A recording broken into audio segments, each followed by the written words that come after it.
Visual inspection later. 130 safe airspeed for power reduction. Manifold pressure first. Pilot's job, but today your instructor does it.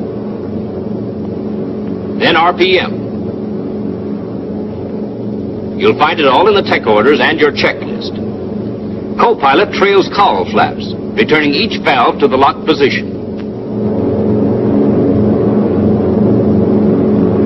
Check your landing gear. Up left. Up right. And when your flight engineer gets an OK on the tail wheel, the switch is returned to neutral. Things happen fast on the takeoff, and it's easy enough to tense up a little. You did well enough, but... Don't fight her, she won't throw you. On our next takeoff, you'll reduce power. I'll just make the final adjustments. Hold your airspeed to 135 on the climb. What's our power setting? 35 inches, 2300. Let's switch back to interphone again.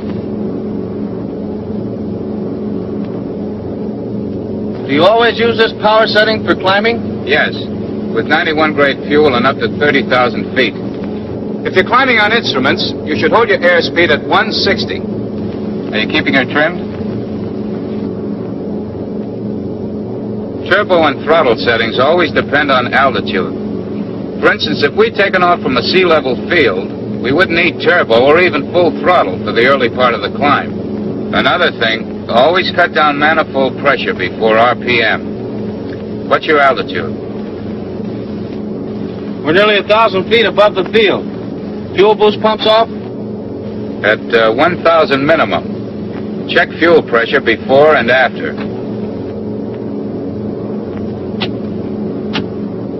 Gives you another check on engine fuel pump operation.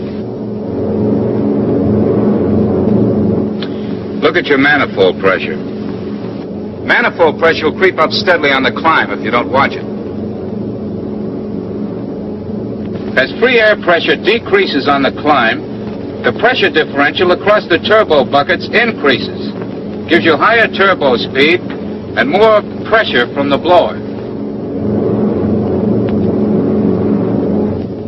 What about carburetor air filters? Turn them off at 8,000. Don't often hit dust above that. In emergencies, though, you can use them up to 15,000. Dust that high? No, not dust. Carburetor icing conditions. So now they're ice filters. In a way, yes. Filters off.